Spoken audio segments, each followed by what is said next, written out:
तो दोस्तों बढ़ते हैं अपने अगले आज के टॉपिक की तरफ। और जैसा कि आप लोगों को पता है कि अभी हम लोग बेसिकली इन्वेंट्री वैल्यूएशन का टॉपिक जो है वो डिस्कस कर रहे हैं। और इन्वेंट्री वैल्यूएशन जो है, यहाँ से मेरी मुराद जो है वो बेसिकली आपका जो क्लोजिंग स्टॉक होता है उस क्लोजिंग स्टॉक की वैल्यूएशन की तरफ मेरा इशारा है। क्लोजिंग स्टॉक की जो वैल्यूएशन होती है वो भी ऑब्वियसली या तो पीरियोडिक सिस्टम के तहत होगी या परपेचुअल सिस्टम के तहत होगी। और पीरियोडिक सिस्टम, परपेचुअल सिस्टम के तहत हम इन्वेंट्री को कैसे वैल्यू करते हैं, ऑब्वियसली स्टॉक शीट्स बना के करते हैं और वो हम अच्छे तरीके से समझ चुके हैं। तो अब हम पीरियोडिक सिस्टम के तहत इन्वेंट्री की जो आपका क्लोजिंग स्टॉक होता है उसकी वैल्यू को अंडरस्टैंड करेंगे। ठीक है, तो सबसे पहली तो बात मैं आप लोगों को बता दूं वो ये है कि जब भी हम पीरियोडिक सिस्टम को फॉलो करते हैं तो हमें बेसिकली स्टॉक शीट्स बनाने की जरूरत नहीं होती। अब सवाल ये पैदा होता है कि अगर हम स्टॉक शीट्स नहीं बनाते तो फिर इन्वेंट्री को वैल्यू कैसे करेंगे। तो उसका जवाब ये है कि हम फॉर्मूले इस्तेमाल करते हैं और उन फॉर्मूले की मदद से हम क्या करते हैं कि अपनी क्लोजिंग स्टॉक को हम फाइंड आउट करते हैं। अब फाइफो के केस में क्या होता है फॉर्मूला? फाइफो के केस में फॉर्मूला जो है वो बहुत सिंपल है। कॉस्ट ऑफ क्लोजिंग स्टॉक लिख लें या वैल्यू ऑफ क्लोजिंग स्टॉक लिख लें, बल्कि कॉस्ट ही लिख लें। यहां पर cost of closing stock is equals to units of closing stock multiplied by rate per unit of last purchase। यानी कि जो हमने सबसे आखिर में परचेजेस की थी अपने सप्लायर से, उन सप्लाईज का या उन परचेजेस का जो रेट पर यूनिट था, आपने उस रेट पर यूनिट को इस्तेमाल करते हुए अपने यूनिट्स ऑफ क्लोजिंग स्टॉक को वैल्यूएट करना है।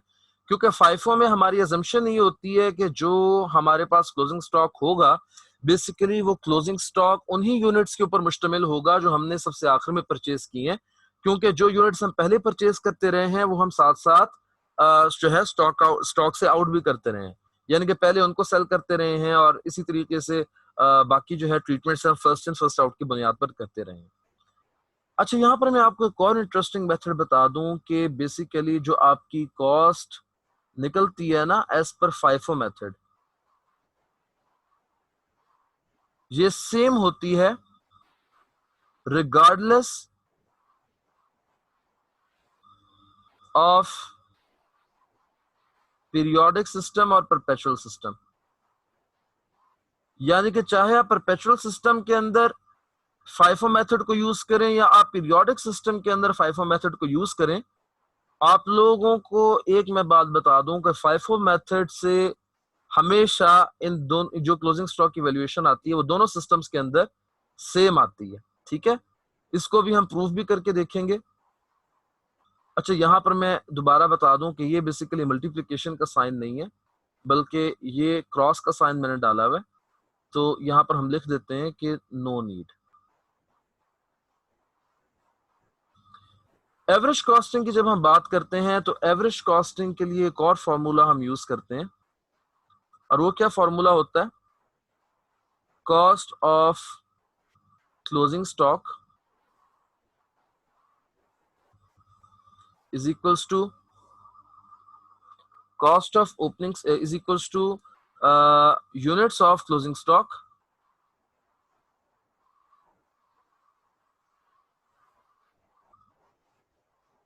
multiplied by average costing rate per unit। average costing rate per unit। अब आप लोग सोचेंगे कि इतनी सी चीज लिखने की क्या जरूरत थी जब एवरेज कॉस्टिंग रेट का ही हमें नहीं पता कि क्या चीज है। तो जनाब, एवरेज कॉस्टिंग रेट जो है वो मजीद एक और फॉर्मूले से फाइंड आउट होता है और वो फॉर्मूला क्या है? वो फॉर्मूला है कॉस्ट ऑफ ओपनिंग स्टॉक, और यहाँ ओपनिंग स्टॉक को मैं इस तरीके से एब्रीविएट कर रहा हूं, plus cost of purchases minus stock out cost, और इसको हम डिवाइड कर देते हैं किस चीज से, यूनिट्स ऑफ ओपनिंग स्टॉक, और ओपनिंग स्टॉक को मैं दोबारा से जो है वो इस तरीके से एब्रीविएट कर रहा हूं, प्लस यूनिट्स ऑफ परचेजेस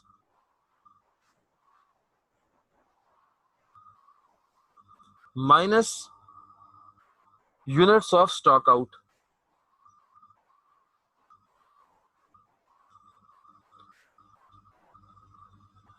अब इस फॉर्मूले के अंदर आप लोगों को कॉस्ट ऑफ ओपनिंग स्टॉक से भी कोई इशू नहीं होगा, कॉस्ट ऑफ परचेजेस का भी आपको पता है, इसी तरीके से यूनिट्स ऑफ ओपनिंग स्टॉक का भी आपको पता है, और यूनिट्स ऑफ परचेजेस से भी आपको जो है वो कोई दिक्कत या मसला नहीं होगा। टेंशन आप लोगों को हो रही होगी कि ये जो स्टॉक आउट लिखा हुआ है इसका क्या मतलब है। तो यहाँ पर बेसिकली स्टॉक आउट का मतलब ये है, यहाँ पर मैं लिख लेता हूं, इधर एक स्टेरिक डाल रहा हूं, और नीचे जो है इस स्टेरिक को आप लोग फॉलो कीजिए। तो इसकी एक्सप्लेनेशन में लिख रहा हूं, स्टॉक आउट के अंदर आपका नॉर्मल और एबनॉर्मल लॉस शामिल होगा, ठीक है। और इसके अंदर क्या चीज शामिल नहीं होगी, इसमें सेल और सेल रिटर्न शामिल नहीं होगी, सेल एंड सेल रिटर्न जो है वो इसमें शामिल नहीं होगी। इसके आगे मैं एक बड़ा सारा क्रॉस लगा रहा हूं। तो स्टॉक आउट के अंदर जो है आपकी नॉर्मल लॉस और आपके अबनॉर्मल लॉस के यूनिट्स और उनकी कॉस्ट शामिल होगी, लेकिन सेल और सेल रिटर्न जो है ये स्टॉक आउट में शामिल नहीं होंगे। स्टॉक आउट का मतलब यही चीज है कि इन्वेंट्री के यूनिट्स, वो इन्वेंट्री के यूनिट्स जो आपके स्टॉक में से रिड्यूस हो रहे हैं, ठीक है, स्टॉक आउट हो रहा है। तो इस स्टॉक आउट में सेल और सेल रिटर्न शामिल नहीं होगी, बल्कि क्या होगा, इसके अंदर आपका नॉर्मल और एबनॉर्मल लॉस शामिल होगा। इन फॉर्मूलों की मदद से हम क्या करते हैं, हम जब पीरियोडिक सिस्टम को फॉलो कर रहे होते हैं तो हम अपने क्लोजिंग स्टॉक की वैल्यूएशन करते हैं। तो परपेचुअल सिस्टम का क्वेश्चन जो है नॉर्मली थोड़ा सा लेंथी इसलिए होता है क्योंकि उसमें हमें स्टॉक शीट्स बनानी पड़ती हैं। पीरियोडिक सिस्टम का क्वेश्चन रिलेटिवली आसानी से अटेम्प्ट यानी कि जल्दी अटेम्प्ट हो जाता है, क्योंकि इसमें हमने फॉर्मूले अप्लाई करने होते हैं, लेकिन फॉर्मूलों के अंदर ऑब्वियसली जो कैलकुलेशन आपने करनी है, फॉर एग्जांपल सबसे बड़ा जो काम आपने करना है वो ये करना है कि आपने units of closing stock calculate करने हैं, चाहे वो फाइफो मेथड के हो या चाहे वो एवरेज कॉस्टिंग मेथड हो। और फिर एवरेज कॉस्टिंग मेथड जब आप पीरियोडिक सिस्टम में यूज करते हैं तो फॉर्मूला तो सिंपल है, लेकिन इसके अंदर आपको कॉस्ट ऑफ परचेजेस भी पहले कैलकुलेट करनी पड़ेंगी, यूनिट्स ऑफ परचेजेस तो खैर आपको पता चल ही जाएंगे, और इसी तरीके से आपको जो है ओपनिंग स्टॉक की कॉस्ट भी आपको ढूंढनी पड़ेगी और स्टॉक आउट की कॉस्ट भी कैलकुलेट करनी पड़ेगी। लेकिन एक बार जब आप लोग ये चीजें सारी की सारी कैलकुलेट कर लेते हैं और जब आप इन वैल्यूज को इन फॉर्मूलों में पुट करेंगे तो अल्टीमेटली आपके पास जो है वो कॉस्ट ऑफ क्लोजिंग स्टॉक आ जाएगी, चाहे वो पीरियोडिक सिस्टम से हो चाहे वो परपेचुअल सिस्टम से हो। तो दोस्तों एक आखिरी बात जो कि क्लोजिंग स्टॉक की वैल्यूएशन से मुताल्लिक जो है वो IS2 हमारी जिस बारे में गाइडेंस हमें प्रोवाइड करता है वो क्या है। IAS2 की रिक्वायरमेंट ये है कि जब हमने क्लोजिंग स्टॉक की वैल्यूएशन करनी है ना, क्लोजिंग स्टॉक वैल्यूएशन, तो यहां पर जो वैल्यूएशन का लफ्ज है ना, दरअसल ये बड़ा डबल मीनिंग है इसके, जुमानी लफ्ज है। वैल्यूएशन का मतलब होता है किसी चीज की क्या वैल्यू क्या है या उसकी कीमत क्या है। तो यहाँ पर जो है वो कॉस्ट का भी जिक्र कर सकता था कि आपने क्लोजिंग स्टॉक की कॉस्ट कैलकुलेट करनी है, लेकिन इसने कॉस्ट का लफ्ज इस्तेमाल नहीं किया, इसने वैल्यूएशन का लफ्ज इस्तेमाल किया। तो वैल्यूएशन बेसिकली क्या होता है, IAS2 की रिक्वायरमेंट ये है कि जब भी आपने ईयर एंड के ऊपर अपने स्टॉक्स को काउंट करना है, पहले तो मतलब एक चीज आपको पता होनी चाहिए ना कि एक चीज होती है जिसको हम कहते हैं फिजिकल स्टॉक टेकिंग या फिजिकल स्टॉक काउंट। ये चाहे पीरियोडिक सिस्टम हो या परपेचुअल सिस्टम हो, ये एक ऐसी एक्टिविटी होती है जो हर सिस्टम को अपनाती हुई ऑर्गेनाइजेशन करती है, चाहे वो पीरियोडिक सिस्टम फॉलो कर रही है चाहे परपेचुअल कर रही है। पीरियोडिक में इसकी जरूरत और ज्यादा हो जाती है क्योंकि उनके अकाउंटिंग रिकॉर्ड्स के जरिए से इन्वेंट्री की मूवमेंट जो है, स्टॉक आउट जो है वो ट्रैक नहीं होता, ठीक है। तो परपेचुअल सिस्टम में इसलिए जरूरी है क्योंकि ये चीज देखना होता है कि जो हमारे रिकॉर्ड्स के अंदर कोई चीज है और जो हमारे फिजिकल जो हमारे जो स्टोर है, जो हमारा गोदाम है, उसके जो हालात हैं, कोई डिस्क्रिपेंसी तो नहीं है इनमें, ठीक है। तो इस वजह से फिजिकल स्टॉक काउंट जो है वो हर ऑर्गेनाइजेशन करवाती है, और ये वन ऑफ दोज एक्टिविटीज हैं जिसके अंदर ऑडिटर भी इन्वॉल्व होता है नॉर्मली, ठीक है।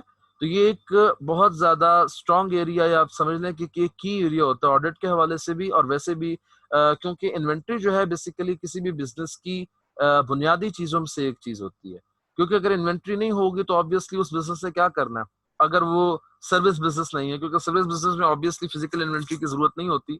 लेकिन अगर वो ट्रेडर है या मैन्युफैक्चरर है तो ऑब्वियसली ट्रेडर के पास तो जो आपके फिनिश गुड्स हैं वो पड़े होंगे, और मैन्युफैक्चरर के पास इन्वेंट्री भी तीन किस्म की होगी, रॉ मटेरियल्स होंगे, वर्क इन प्रोसेस होगा, और फिनिश गुड होंगे, ठीक है।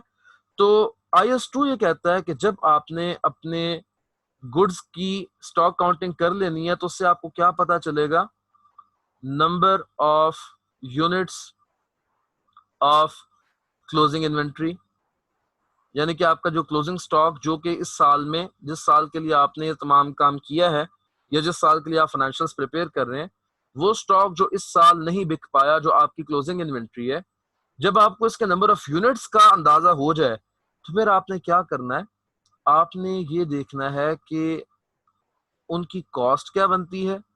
कॉस्ट की इंफॉर्मेशन आपको कहां से मिल जाएगी, अगर तो आप परपेचुअल सिस्टम यूज कर रहे हैं तो आपको स्टॉक शीट से पता चल जाएगी, और अगर आप पीरियोडिक सिस्टम यूज कर रहे हैं तो आपको कहां से पता चल जाएगी, फॉर्मूले से पता चल जाएगी, ठीक हो गया। तो आपने क्या करना है कि उसकी कॉस्ट कैलकुलेट करनी है, ये IS2 की रिक्वायरमेंट है। और दूसरे नंबर पर जो है IS2 क्या कहता है कि आपने एक और चीज कैलकुलेट करनी है जिसको हम कहते हैं NRV, और इसका मतलब होता है net realisable value.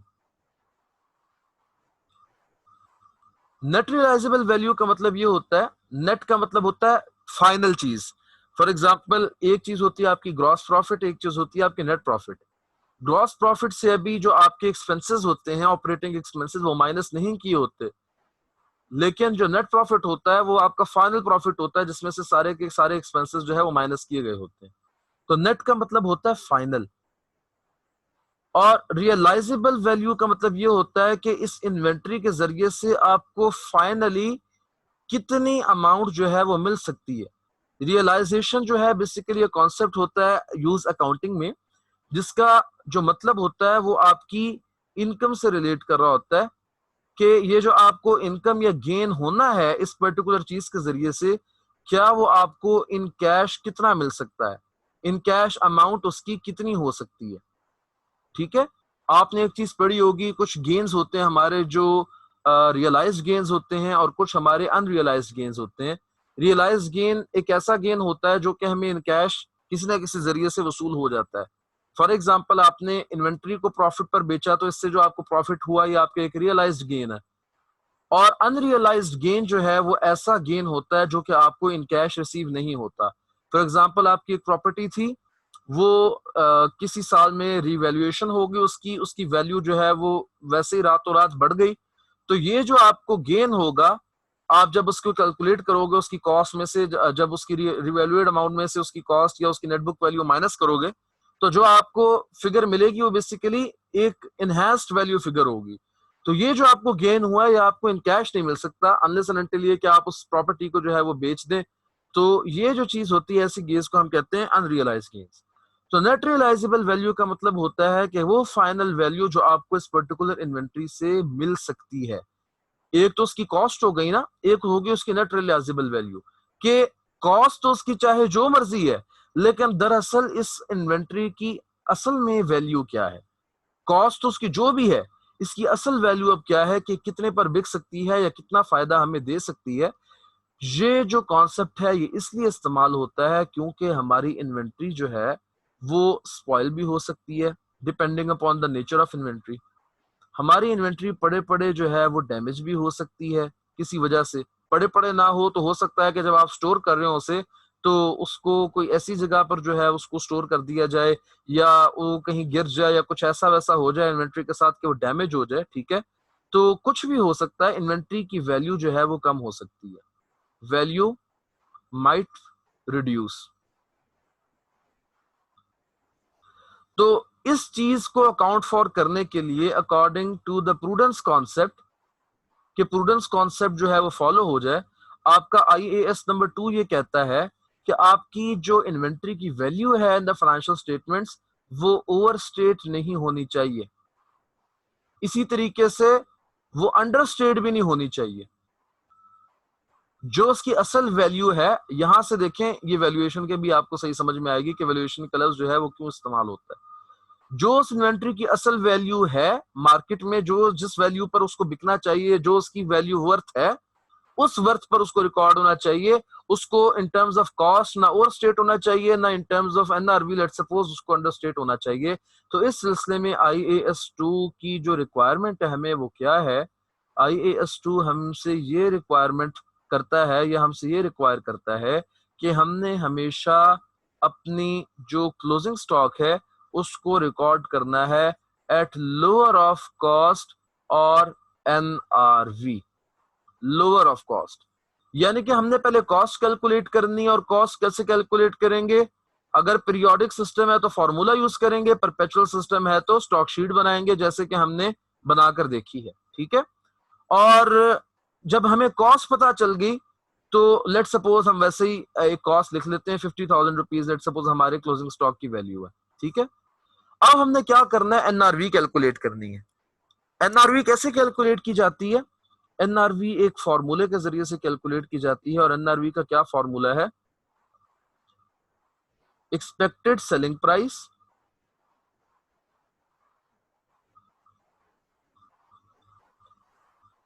Minus expected cost to complete. ये अगर आप let suppose work in process की बात कर रहे होंगे ना, तो यहां पर जो है ना expected cost to complete valid होगा, ठीक है। और तीसरे नंबर पर क्या चीज है? Expected cost to sell. ये जो फॉर्मूला है, इस फॉर्मूले से जो आपको प्लस माइनस करने से जो फिगर आती है वो किस चीज की आती है? वो आपकी NRV कैलकुलेट हो जाती है। बुक्स के अंदर कभी कभार कुछ इजाफा भी किया होता है कि माइनस ट्रांसपोर्टेशन कॉस्ट वगैरह वगैरह। तो जो दरअसल ये जितने भी कॉस्ट आ जाती है ना ट्रांसपोर्टेशन वगैरह की, इस तरह की, तो ये एक्सपेक्टेड कॉस्ट टू सेल के अंदर भी अकोमोडेट हो जाती है, ठीक हो गया। तो एक्सपेक्टेड का लफ्ज बार बार इसलिए इस्तेमाल हो रहा है क्योंकि बेसिकली ये फ्यूचर रिलेटेड है। तो जो चीज भी फ्यूचर रिलेटेड हो तो उसके अंदर हमारी जजमेंट जो है वो शामिल होती है। हम सर्टेनिटी के साथ नहीं कह सकते कि भाई हमारी कॉस्ट ये होगी। एक्सपेक्टेशन एक होती है कि हाँ भाई इन फ्यूचर हमने कॉस्ट बेयर करनी है, तो हमारे अंदाजे के मुताबिक जो कि हमारा बेस्ट जजमेंट होती है उसके मुताबिक हमारी जो एक्सपेक्टेशन होती है, हम उस एक्सपेक्टेड वैल्यू को जो है हमेशा इसमें यूज करते हैं। तो ये जो NRV का फॉर्मूला है वो क्या है? Expected selling price minus expected cost to complete minus expected cost to sell. अब लेट्स सपोज इस फॉर्मूले को इस्तेमाल करते हुए हमारी जो वैल्यू आ गई NRV की, वो क्या आ गई? 53,000। अब IAS 2 क्या कहता है? IAS 2 ये कहता है कि अगर जो है आपकी कॉस्ट कम है NRV से, तो आपने अपने क्लोजिंग स्टॉक को कॉस्ट के ऊपर रिकॉर्ड करना है फाइनेंशियल स्टेटमेंट्स में। लेकिन अगर NRV आपकी कॉस्ट से कम हो जाती है तो आपने क्या करना है? कॉस्ट पे रिकॉर्ड नहीं करना बल्कि NRV पे रिकॉर्ड करना है। और इस सूरत में आपको एक और काम करना होगा। इस सूरत में आपको ये करना होता है कि जितनी भी अमाउंट से आप इन्वेंट्री को राइट डाउन कर रहे हैं, amount of inventory write down, इसको आपने एज एन एक्सपेंस शो करना होता है। कहां पर? अपनी स्टेटमेंट ऑफ कॉम्प्रिहेंसिव इनकम के अंदर एज एन एक्सपेंस इसको शो करना होता है।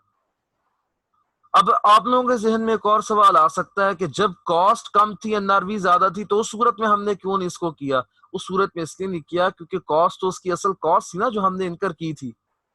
हमारी तो बुक्स में ऑलरेडी ये इन्वेंट्री 50,000 के ऊपर रिकॉर्डेड है, हमें कुछ और करना ही नहीं पड़ा। लेकिन मसला तो तब होगा ना कि जब हमारे सिस्टम के अंदर 50,000 के ऊपर इन्वेंट्री रिकॉर्डेड थी, लेकिन लेट सपोज जो हमारी NRV की वैल्यू थी, हमारी NRV की वैल्यू जो है वो 49,000 हो गई। तो अब हमें क्या करना पड़ेगा? अपनी स्टॉक की वैल्यू 1,000 रुपीज से रिड्यूस करनी पड़ेगी। क्यों? क्योंकि IAS 2 की रिक्वायरमेंट है कि हमने देखना है कि कॉस्ट कम है या NRV कम है, दोनों में से जो भी कम होगा हमने उस वैल्यू के ऊपर अपने क्लोजिंग स्टॉक को अपनी फाइनेंशियल स्टेटमेंट्स में रिकॉर्ड करना होगा, अपनी बैलेंस शीट में रिकॉर्ड करना होगा। तो उस सूरत में जो हमारे पास इस एग्जांपल में लेट सपोज 1000 से वैल्यू कम हुई है, इसको हम कहते हैं इन्वेंटरी राइट डाउन वैल्यू। तो इस इन्वेंटरी राइट डाउन वैल्यू को हमने क्या करना है, अपने स्टेटमेंट ऑफ कॉम्प्रिहेंसिव इनकम में एक एक्सपेंस शो करना है। तो ये जनाब इस चीज से, इस फाइनल एक्सप्लेनेशन से हमने अपनी क्लोजिंग स्टॉक की वैल्यूएशन का जो टॉपिक है वो कंप्लीट कर लिया है। ठीक है, तो इंशाल्लाह ताला अपने अगले लेक्चर के अंदर हम कुछ बात करेंगे अगली चीजों से मुताल्लिक, जो कि हमारी जो इन्वेंट्री की मूवमेंट्स होती है ड्यूरिंग द ईयर। अगर कभी हमें ईयर एंड से पहले या ईयर एंड के बाद स्टॉक टेकिंग करनी पड़ जाए, एग्जैक्टली ईयर एंड पे हम ना कर सकें, तो उस सूरत में जो है हमारे स्टॉक के ऊपर क्या इम्पैक्ट्स आते हैं, इंशाल्लाह ताला अपने अगले लेक्चर्स के अंदर हम इस चीज को डिस्कस करने की कोशिश करेंगे। Till then, good bye.